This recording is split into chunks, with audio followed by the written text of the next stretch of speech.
What's going on? It's about time. It's about time. You see me. You see me. What's going on? All right, so look, I'm going to give you a word. You're going to say the first thing that come to your mind. Easy. The step back. Travel. Nah, step back nasty. Step back's nasty. Oh, man. Kyrie. Head case.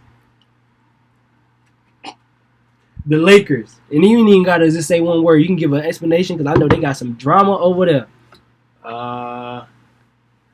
Top 4 team in the West, I think. Even without Boogie?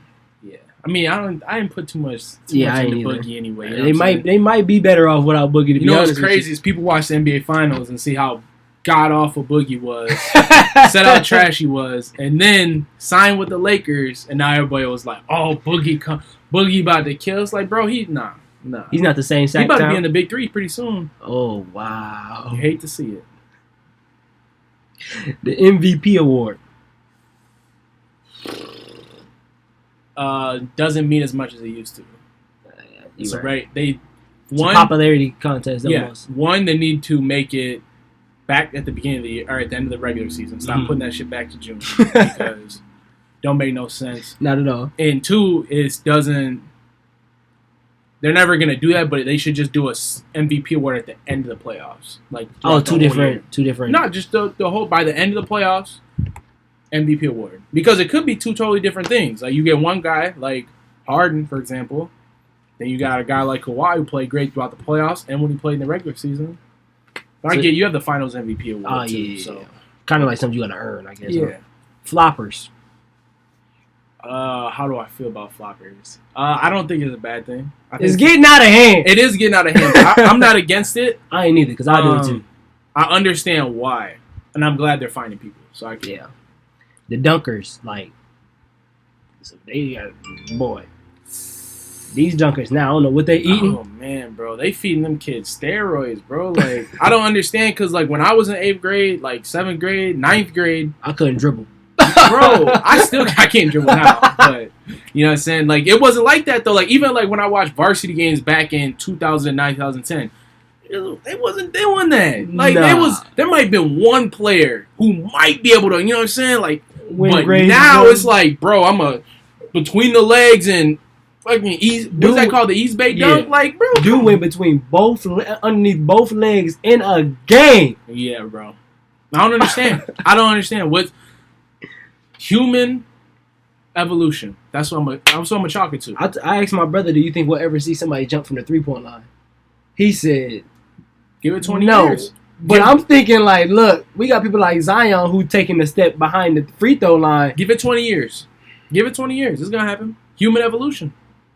Fashion in the NBA. Weirdos. Straight up weirdos. All you boys that be walking around with your ankles showing, with your taco meat out. Nah, taco meat cool. I don't know if that's what y'all do. But, like, it's just some weird stuff, bro. Shout out to Russell Westbrook because he started that. He an influencer. Yeah, we can't hate on him, but the rest of the people who follow him. He's a cultural icon. You know what I'm saying? He ain't paying for none of that. But I look at it the same as I look at back in, like, the early NBA, because it's like, back then they was wearing the super big suits, like, triple XL T-shirts, like, your jersey was down to your feet. Like, it's the same thing. It's just, it's different now. It's tighter. Yeah. And it's more, polarized, so like everybody gonna talk about it. If you don't like it, if you love it, you gonna talk about it. So they need to bring back the Big T era. That's like, you know what I'm saying, that's when I'm gonna shine. Yeah, do your thing. I got a couple jerseys. No, I'm saying, just give me a minute. You start it. You start the wave. We follow. No, be the trendsetter. If I see somebody outside right now with a triple XL jersey, I'm calling the police. Dead ass. Centers in today's NBA. Going extinct. They're about to be useless pretty soon. It's about to be a 1 through 4. They already took him out the All-Star game. Yeah, and all these bigs are starting to shoot 3-pointers now. Yep. Like I just seen a video of Enes Kanter practicing his 3-point. Well, he need to practice defense first. I seen the video of Clint Capella shooting threes too. But it's like, you can play a center and play you can be on the court. You just gotta be effective in what you do. Right. If you're gonna be a defender, you better be the best defender on the planet. If you're gonna be, but you gotta do Tucker. You gotta be something. Yeah. If you're gonna be offensively. The thing is like, defensively, you can't be 7 feet and be trash. Yeah. Because that's when they're just going to pick you apart. Mm-hmm. Now, if you can add, as a defender, you can add a little alley-oop game, like, might have something. Like Clint Capella? He protects the rim and he gonna go catch a lob. Yeah. And with Russ trying to go get a triple-double for the 4th consecutive year, he really gonna might catch put up like 15 and 15 this year. Well, no, because Russ there, so he probably gonna average about 4 rebounds.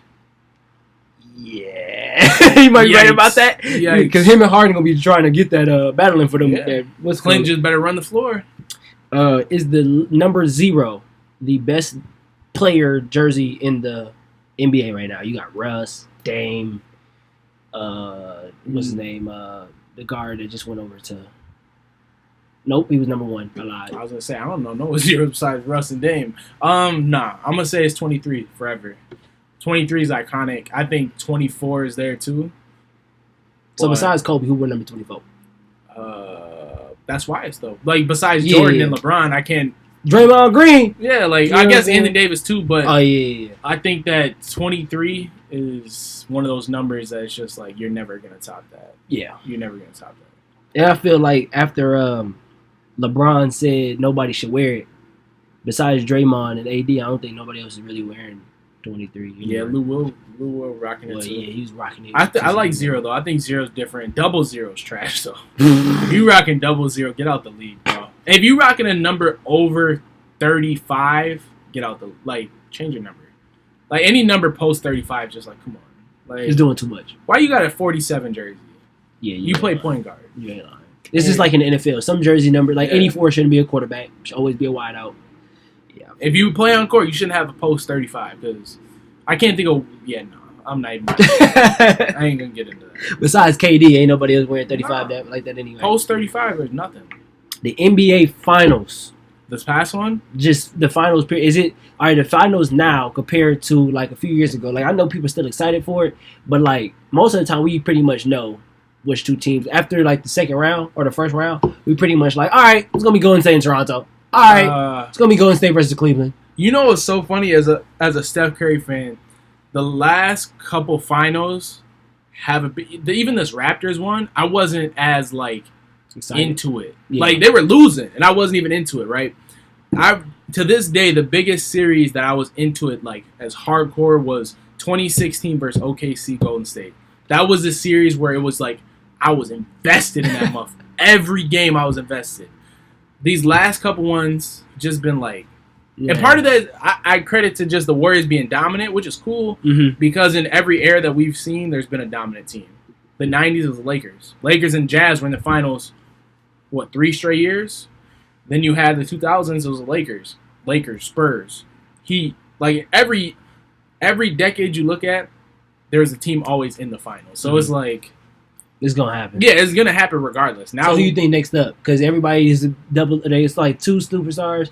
Some teams are fortunate to have a third person who's just cold on defense, like Golden State. You still got Draymond. And then you got people like, well, New York gotta wait. Brooklyn gotta wait another year to get KD back. And even then, when he come back, he won't be KD right away. Yeah. So who you think is now? Because Toronto's not gonna be Toronto. I mean, they're still gonna be Toronto, but they're not gonna be this Toronto. So who do you think is up next to go? Have people gonna be like, multiple years? Yeah. I would say, right now it's the Clippers, in my opinion. The Clippers. Yeah, they locked and loaded. Defense, offensively. When you have Kawhi, PG, Lou Will, Pat, Beverly, Montrezl Harrell, Shamet, like bro, and nobody wants to give him credit, but Mo Harkless is not a lockdown defender. That's a good player. Right. That's 7 players you have that can play. And then the crazy thing is Lou Williams coming off the bench. And then Mo Harkless is so used to everybody being the number 1 defender. Now you're about to be the 3rd number 1 defender. You got to worry about him. Oh, yeah, because Patrick Beverly's there. You got 4. That's what I'm saying. You have 7 people. And what makes a team last for so long, like the Golden State Warriors, because they had so many players they could put on the court that just played. Bro, you have 7 people who you can that literally these 7 people can probably start on over 75% of the league. Yes. Like, Mo Harkless can find a spot on a team. Montrezl Harrell, they have Zubac. I didn't mention Zubac. Zubac's decent. He's definitely going to protect the rim. He's like, what, 23, 24? Like, he's young. Yeah. I think it's the Clippers. Giannis can be, what the Bucks do, they can be repeats in the finals because Giannis is so young. The East is kind of, outside of Philly, it's not really else out. Brooklyn's not healthy yet. Boston's Boston. Like, they haven't shown they could take the step. And I feel like they still young too. Like Jason Tatum is about to be his 3rd year. Jaylen Brown took a step back last year or the year before. Last year, yeah. Yeah, so I'm saying. We'll see. Last but not least, this NBA commissioner. We like him better than we like the other one. This one don't. He do something, but like the other one, I don't like the other dude. He vetoed the Chris Paul trade to go help my man Kobe. You know what I'm saying? I don't know. I ain't rocking with it. What's his name? Adam Silver? Yeah. Adam Silver is the cool dad that lets his kids get away with everything. That's Adam Silver. We went from David Stern, who was... Stern. Yeah, facts. Bars. That's a double entendre. Don't even ask me how. Who didn't allow nothing to him, who's like allowing everything. Like this tampering stuff to me is like wow, the OD. Yeah. It's OD. Yeah. You know what I'm saying? But he's a cool. You don't want to ruffle no feathers. LeBron likes him. Chris Paul likes him. Like he don't want to ruffle no feathers. So he's just letting everything slide. As long as the superstars love him, he's gonna let everything pass. Yeah. Cool dad. Oh well, that's it. Thank you, my brother. We flew through that. You know what I'm saying? Follow me on Instagram at Cousinjawon, aka your mother's boyfriend. Ain't you like the person who runs Black Men Don't Cheat or something? Yeah, man. I'm an ambassador, brand ambassador for the Faithful Black Men Association. If y'all want to get down, send y'all application. Follow Ask a Guy podcast. All my faithful black men. Salute to y'all. We out.